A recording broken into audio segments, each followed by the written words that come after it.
Hello and welcome to the ID Talk podcast. I'm the editor-in-chief of Fine Biometrics and Mobile ID World, Alex Perala. And I'm the communications director of Fine Biometrics and Mobile ID World, Tony Bitsionis. Alex, how you doing? I'm doing pretty well. Thank you, Tony. How are you doing?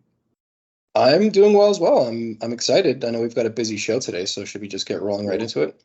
Yeah, we're going to talk to FaceTec's Jay Meier, who will be familiar to many listeners, and he's great.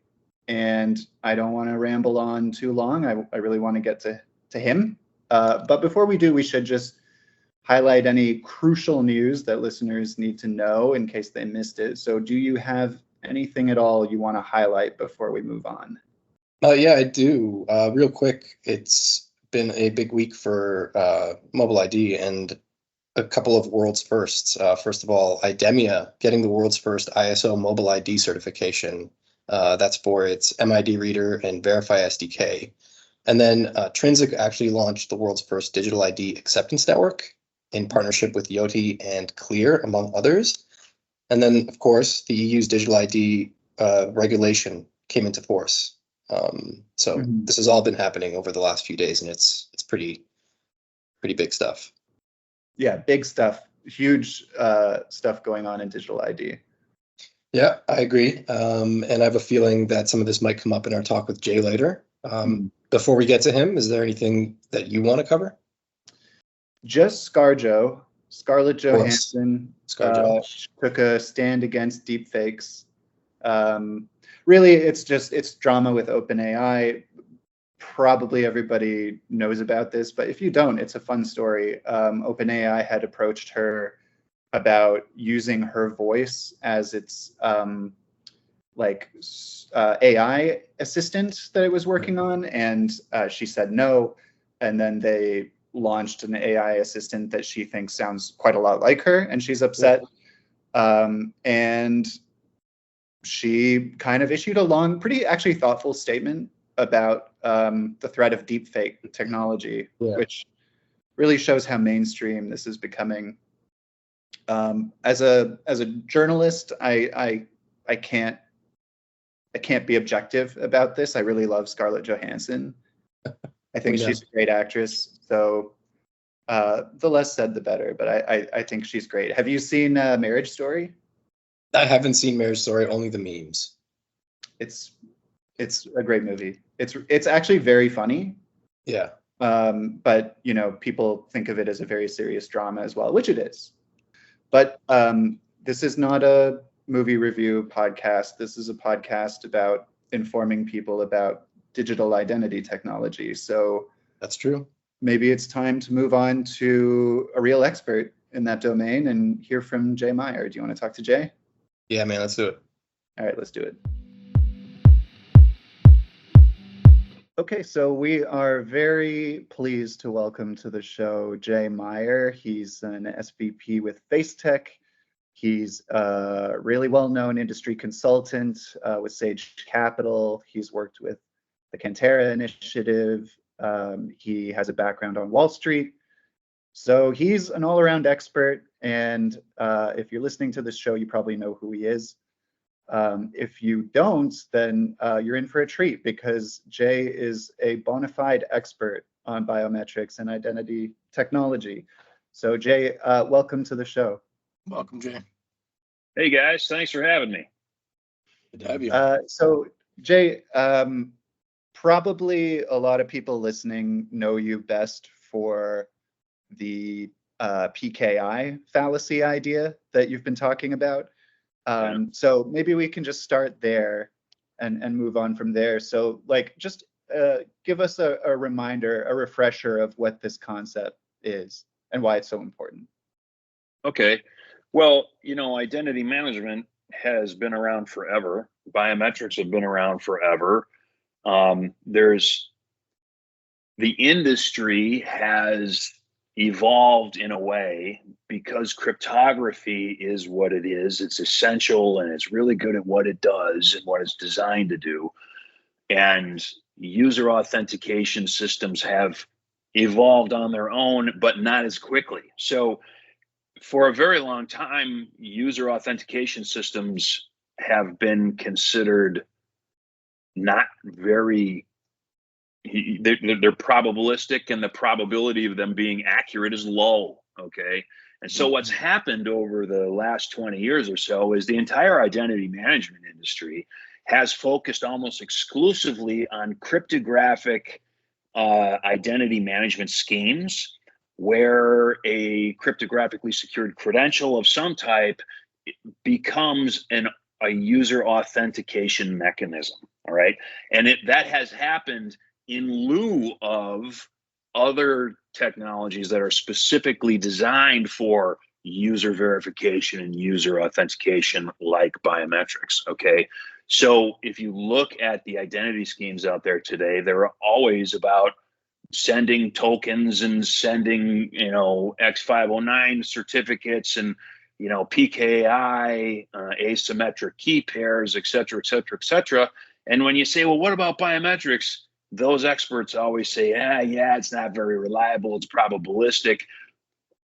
Public key infrastructure and cryptography is described as deterministic, meaning the outcome of that process is 100% yes or no. Okay. Is the device recognized? Yes or no. Is the credential authentic? Yes or no. 100% binary, right? User authentication is probabilistic, meaning it can be wrong. And so we're estimating the probability that this is the right person using the credential, right? So the binary guys, the deterministic guys, hate that probability thing. They really are stuck on this perfection thing.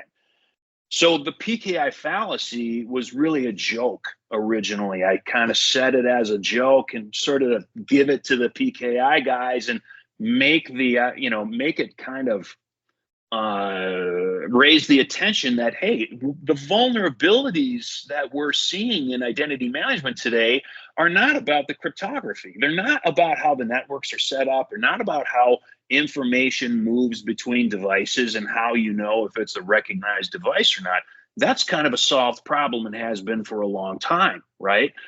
By focusing on that in lieu of strong user verification and authentication, the vulnerabilities have evolved such that we do not know who is in control of the device and the cryptographically bound credential. Okay. So what's happening today, and many people out there are many estimates that support this, as much as 85% of cybersecurity incidents, breaches, hacks, identity-related crimes online, as much as 85% of that is driven by the transfer of validated credentials to someone who's not authorized to have them. Okay, so the PKI fallacy is a false logic progression, kind of a tongue-in-cheek joke that says we think that we know who's in control of the device because a cryptographically strengthened and assured token or certificate is bound to a device, right? And in fact, that just because you have cryptographic certificates and you cryptographically and using PKI ensure that the device is correct and the credential is correct, that doesn't tell you who is in control of the device. Okay, so the PKI fallacy says that we can know who's in control of the device because a cryptographically secure credential is bound to the device. Make sense? And, it offended a lot of people. I mean, the cryptographers, let me tell you, every time I give this speech, some cryptographer in the crowd gets all upset and wound up and, yells at me. And, I'm not saying cryptography is bad. Cryptography is awesome. You have to have it. It's 100% required in remote identity systems, okay? But it's not the whole system. You have to have user authentication that is reliable and strong, user verification, authentication that works effectively. The technologies for doing that have evolved a lot in the last 10 years or so. AI has improved the capability of face matching systems, for example, orders of magnitude, right? And there's plenty of research around there at the National Institute of Standards and Technology and other places that show face matching works really well. I happen to have been consulting to FaceTec for a long time, and I really believe that FaceTec's face matching systems and face liveness systems are far and away superior to anything out there. And that's why I've chosen to be with the company, right? So you understand what the PKI fallacy is?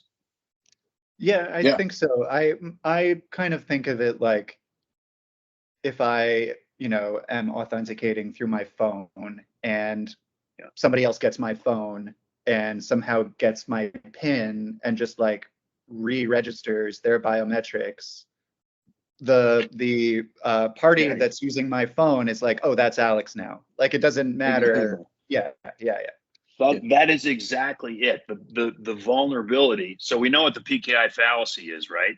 That and the inverse of that is that we cannot really know who is in control of a credential just because the credential is bound to a device. Okay, because the device has been typically where the user verification and authentication happens, and all of those systems are horribly weak. Okay. Just as you pointed out, and I like to call it anonymous biometrics, the biometric data that's in your iPhone or in your Samsung phone or whatever, that biometric data is not bound to verified identity data anywhere. It's just enrolled in the phone when you first use the phone, and then it captures another sample of your biometric data and compares it to what's stored in the secure enclave, right? But it doesn't ever say that this is actually J. It only says that what was presented matches or doesn't match what's stored in the secure enclave. And as you pointed out, if you have my PIN, you can replace the existing biometric data with your own. And from that point on, the simple API system in the phone says that the biometric matched, and so the transaction can go through. So what happens is the relying party has to trust that that biometric data has not been changed, right? And they have no way of knowing if it's been changed or not. So they just have to believe, oh, it's got to be Alex because it's Alex's phone. Well, believe it or not, there are criminal organizations today, active today, that are working to get someone's device and their PIN so they can do exactly that. Because once the phone has the fraudster's biometric embedded in it, every single credential that's bound to that phone is usable by the fraudster. Right. Makes sense? So you're saying that it's not so much the individual components or parts of the authentication process that are the problem, it's the process itself. It's all the steps. Well, it's kind of all of the above. I mean, there are so many different authenticators that are out there, and they each have value or no value. Some authenticators, like we're talking about a probabilistic calculation. What's the probability that this is actually Tony controlling the phone and by extension controlling the credential, right? And we hope it's 99.99999%, right? I mean, some estimates say that it should be a logarithmic scale of, 10 to the negative 14 or something like that, which is like 14 nines after the decimal, right? But the reality is that many of these authenticators, we don't even have a good probability matrix for it. We don't know how probable it is. So and this is the important part, okay? There's this analog gap between a human being and the digital realm. People cannot exist inside the digital realm. We use our devices as a conduit, as an interface with the digital realm, right? But we cannot connect physically to the device. So the device can be passed to someone else. And any authenticator that is not derived physically from a human being can be passed to someone else. That's the point, right? So if you look at fraud statistics today and online theft and cybersecurity attacks, they almost always include quote, compromised credentials, unquote, where the bad guy somehow gets a valid credential that allows him to get into the network and do whatever he's going to do. Steal money, break things, sit there until they send out an upgrade to a software package, and then their Trojan horse goes with it, like what happened in SolarWinds, So the key, here's the thing. If you have this dogma that a cryptographically secure networked system is secure enough, and you don't really care about verifying and authenticating the holder of the device, then you may have this overconfidence that you are actually more secure than you really are. Okay. Right. That's what's happening today. That's exactly what's happening today. The super geeks that are designing these systems are so confident in their cryptography and the security of the network level connections that cryptography actually guarantees that they don't really care about user authentication and verification. And that's exactly where 85% of the frauds occur today because of that, right? So the solution is to increase the probability that we know who's in control of the device. And that just means we have to pick the best authenticators, the best verifiers. And I happen to believe, and I think everybody else will believe, that biometrics has the highest probabilities, especially since the accuracy rates have gone way, way, way up. Okay. Right. And liveness, which is FaceTec's bread and butter, is the thing that actually allows you to know for sure that this biometric match, you can trust the biometric match, right? Yeah. Right. So when you're talking about deep fakes and those types of things, you have to talk about liveness in conjunction with, symbiotically with, high accuracy biometric matching. And presumably the accuracy rates, aliveness is binary, yes or no. Is this person alive? Or is this a living person on the other end of the pipe? And if yes, then you do the match, and hopefully the match is getting more and more accurate. The confidence we can have in that match increases every single day or whatever as the technology improves. And until you're talking about 100% confidence in the cryptography, plus 99.99999% confidence in the biometrics. And at that point, you've effectively eliminated as much as 85% of the cybersecurity problems that we experience today. Right. That all makes sense. You mentioned earlier that, just speaking of the biometric side, you said that NIST was getting better at understanding the value, I guess, of biometrics and biometric matching and the importance. So and that's, for listeners, that's the National Institute of Standards and Technology. It's a really important body setting standards in the US and kind of like a gold standard internationally. So I believe you also have some issues with NIST, but so I want to hear about those. But maybe to start, like, what are they doing right? What do you mean that they're getting better at recognizing biometrics? Well, NIST is really an academic institution. Okay, the National Institute of Standards and Technology is part of the U.S. Department of Commerce, and NIST is the scientific body that represents the U.S. government, and presumably by extension the entire United States, in increasing the quality of technology that's used inside of our country, or more specifically inside the U.S. government, right?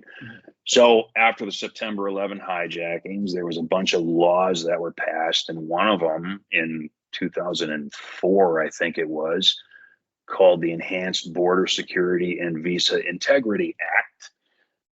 That law basically gave NIST almost exclusive authority to determine what type of identity management technology the US government can use. Okay. Everything that was, the law basically said NIST has to test, validate for conformance and performance any type of technology that's used in US government identity infrastructures. Okay, that would include biometrics. It also would include, cryptography. It would include all kinds of other technologies, right? And so since that time, NIST has been researching this stuff, and more specifically for biometrics, in various test labs that they've built. Okay, NIST has come a long way. And one of the things NIST noticed about 5 years ago, maybe even 10 years ago, they did a study that showed that computer-aided biometric systems are better at recognizing people than people are. Okay, that's a big deal. That's a big deal. It doesn't mean the stuff is good enough, right? The biometrics are necessarily good enough, but then companies started using AI, and FaceTec uses AI, right? And we developed a completely new biometric capability. That's without the AI, we wouldn't be able to do that. AI has improved the accuracy of biometric technologies, and then more specifically, face matching technologies by orders of magnitude. Just in the last, let's call it 10 years, okay? So NIST has done a great service by, giving us benchmarks and giving us, standardized testing procedures and ranks for these things. But here's the thing, okay? NIST is also a bunch of super geek scientists, okay? And there's a whole bunch of super geek cryptography guys at NIST, right? Well, because NIST was statutorily required to approve the technologies that are used for identity management in the federal infrastructure, back then, cryptography was it, okay? The biometric stuff really kind of sucked. And so, naturally, they focused on what they knew would work, right? So there are technology standards, and then there's guidance, guidelines for using certain things, okay? And the federal government uses guidelines to sort of as a jacket or an envelope to include all kinds of different things in a complete system. Okay, so an identity management system has, this kind of chips, it has this kind of cryptography, it has this kind of PKI, it has this kind of, authenticators, blah, blah, blah, blah.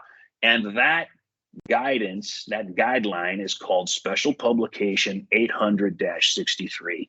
Okay, and you can go look it up online. It's like 187 pages or something like that. And it talks about user authentication in one section, user verification in another section, and then federation in another section, right?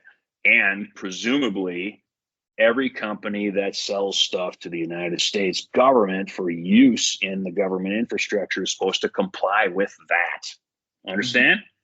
Yeah. Well, and that's what Cantera does. I'm the vice chair of Cantera's new AI IDV working group. We're trying to study and learn as much as we can about how AI deepfakes are affecting remote identity verification, because 863 recently was changed to require biometrics in one capacity, right? And to achieve a certain security level in remote identity verification. So Cantera is a certification body that certifies companies to comply with the stuff that NIST includes in 800-63.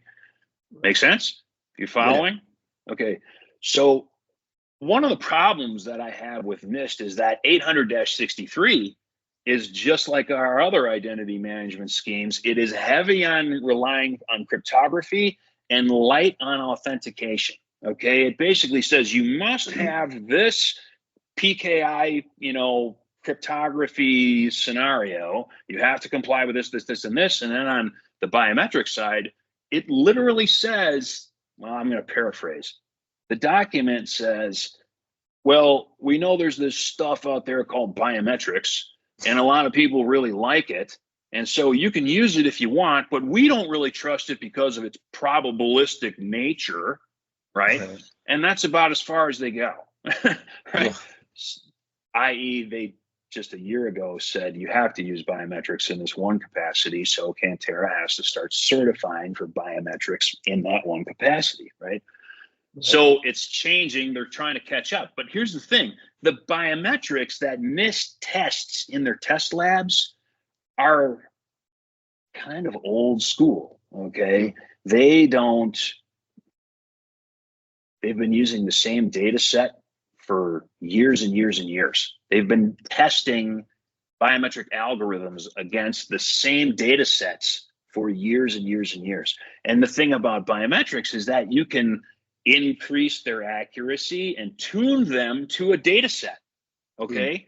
So the face recognition vendor test, they've now split it into two pieces, but the face recognition vendor test, there's all these vendors that are clamoring to go through the test so they can show, well, we were in the top 5 at the face recognition vendor test. And the problem is that they've been submitting algorithms for years and tuning to that test, okay?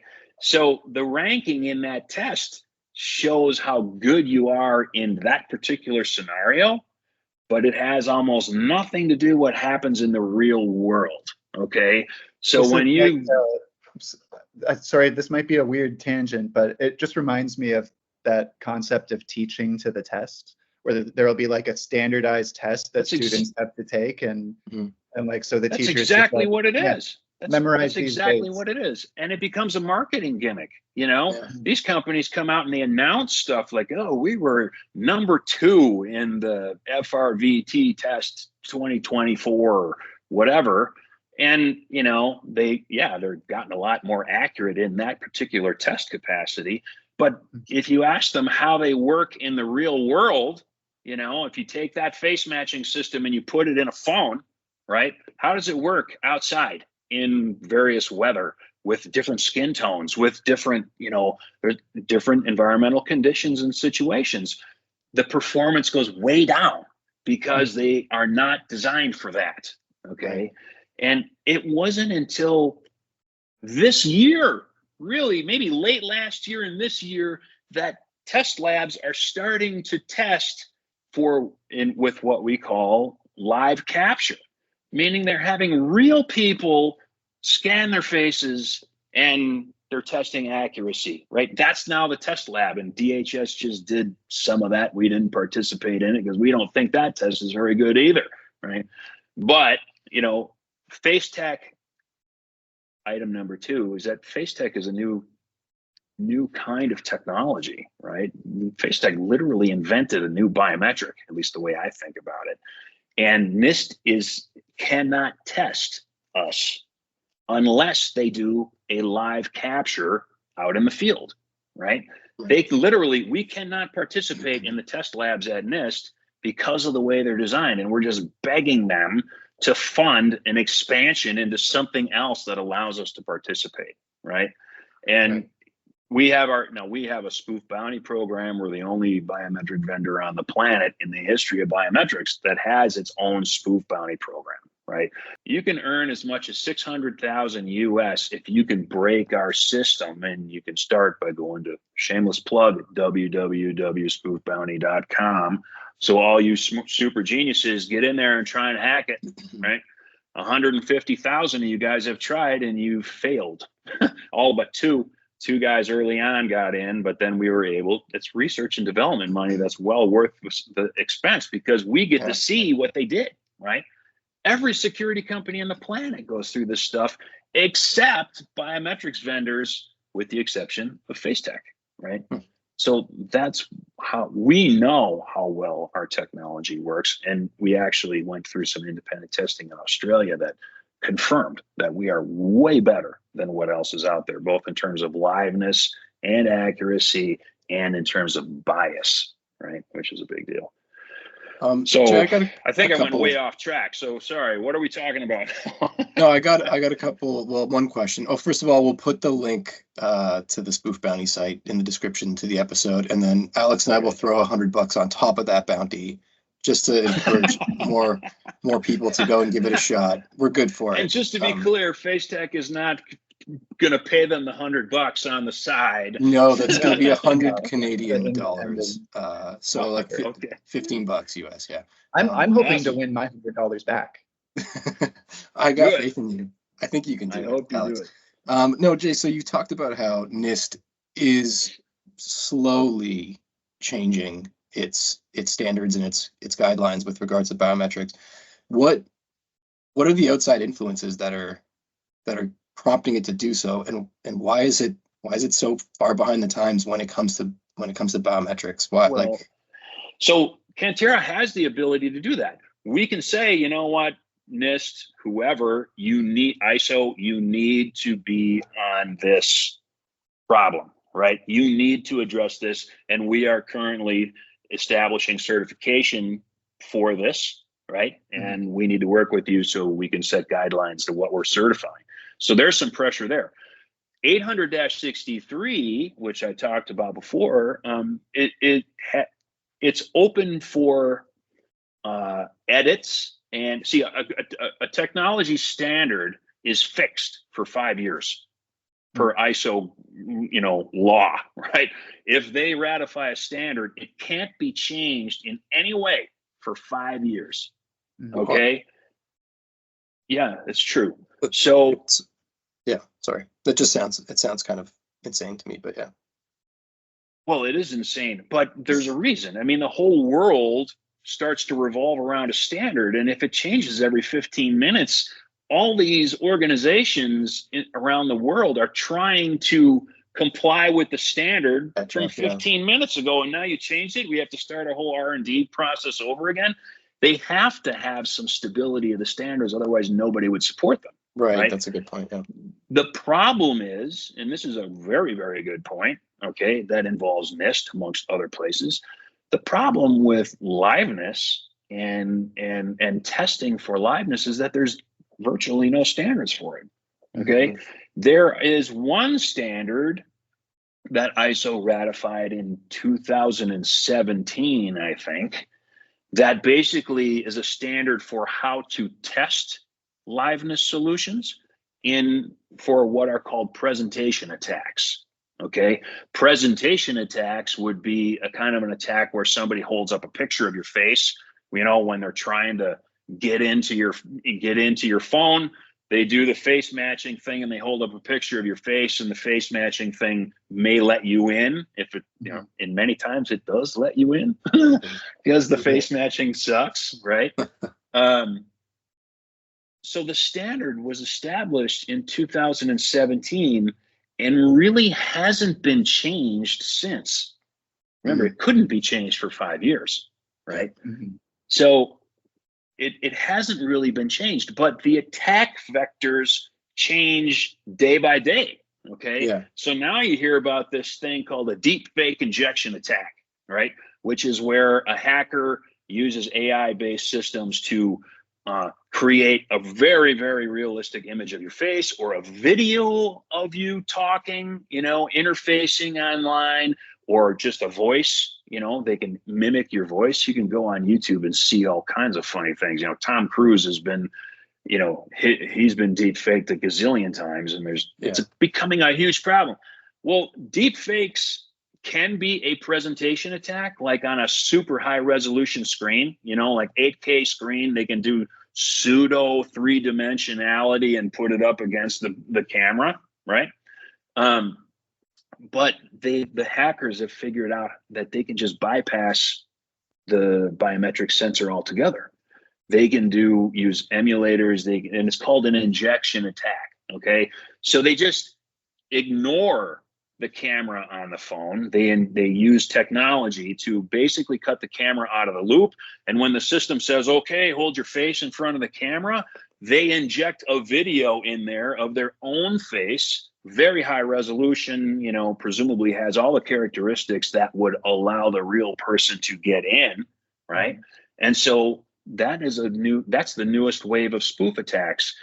And it is growing so quickly. Like, one of our competitors put out a statistic the other day or a couple months ago, that said that deepfake injection attacks, their use is growing like 750% a year. It's like presentation attacks still represent the majority of attacks, but they're not growing anywhere near as fast as deepfake injection attacks are. So, and deepfake and injection attacks have nothing to do with PAD. PAD presentation attack defense, which is what the ISO standard is all about. Presentation attack defense, testing for it doesn't address deepfake injection attacks at all. Right. Okay, doesn't talk about it at all. In fairness, it's partly because a deepfake and injection attack is really more of a traditional cybersecurity issue, like a perimeter breach. Somebody figured out a way to get through the brick wall, something like that, right? So it's not as much about the biometrics, as a presentation attack is, but it's all about liveness, right? And liveness is derived from the biometric capability. It's not the same thing as matching, but without liveness, you are screwed. Okay. Deepfake injection attacks, if you don't have a robust liveness system, you are going to get hosed in with these attacks. And there's the answer, and we've been talking about this for years at FaceTec, is to take control of the sensor. Okay. We have an SDK that our customers and partners embed in their app, right? And when the system says, when you're trying to get on your bank account or use, the whatever app you're using, it says, okay, we need to verify your face, right? So we go through the process. And when our technology takes over, it literally takes over the phone, takes over the camera and the data feed from it, okay? And that means that there's no way for an injection attack to happen, because we know exactly what sensor the data should come from. We know exactly what data should be coming from it, right? And as simple as resolution, right? We know what resolution it should be, and we can change the required resolution randomly, right? So if the injection attack is performed and it has the wrong resolution, and there's like a million different factors that we measure that way, right? So it's not just about resolution. That's just a good example. If the injection attack comes in and it has the wrong resolution, or the data it appears that the data came from two different sources or something like that, did not come from the camera, which we identified and isolated, we know it's an injection attack, and we can just boot it, right? We can shut it down. And the users just get the, oh, something went wrong, please try again. And they try again, and they get booted again, and they can do that as long as they want, right? So NIST, in conjunction with ISO, does not even really deal with injection attacks, except in 863, there's one sentence that says, if you use biometrics, you have to make sure you're in control of the sensor. Okay. That's what it says. So I mean, that's good. That's something, but they're not. Yeah. There's not even a certification for this. Okay, right. It's just like advice. There's no Cantera certification for it. It's just and it's after 3 paragraphs that explain why they don't like using biometrics. Right? So iteration 4. I said every once in a while, you're asking how is NIST being caused to evolve. So 800-63 is revised every once in a while, every couple years or so. The current version is 863-3, okay, which originally had all these problems. It had all of the, we don't like biometric stuff, and cryptography is all you need to know, and blah, blah, blah, blah, blah, right? And then after deepfake injection attacks came out, and after the statistics that support the PKI fallacy came out, they had to make a change, and they made a clerical change that said, under these conditions, you either have to do live interviews or you have to do liveness proven biometrics, right? That's the one case where they are actually requiring biometrics, but they don't even have a sufficient test to test it. You understand what I'm saying? Yeah. So it's like, how do you comply with this? And so the iteration 4, they have issued several requests for information, which is with proposals of how they would change 800-63. It's not a standard. Remember, standards can't change except every 5 years, but a special publication can change anytime they want. The special publication lists the standards that it wants to rely on inside of this this system, right? So the special publication can change anytime, and they issue a request for information to industry, to stakeholders, to anybody that wants to respond to it, that says, how should we change this in the next iteration, right? Mm-hmm.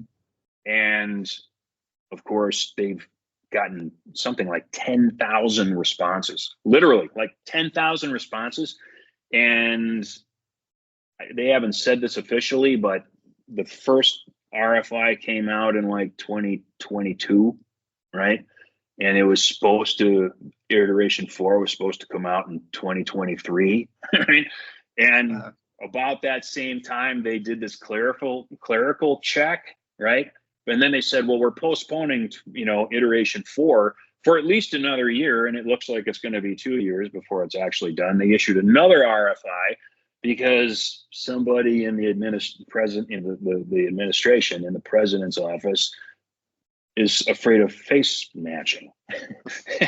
So the Biden administration put some pressure on NIST to say, hey, you can't rely on face matching. You have to give them alternatives. And they tried to politicize it as a bunch of nonsense, right? So it's just taking forever. But those RFIs are the way that NIST gets new ideas about how to change 800-63. It takes forever. The attacks are evolving much faster, right? So it's a problem.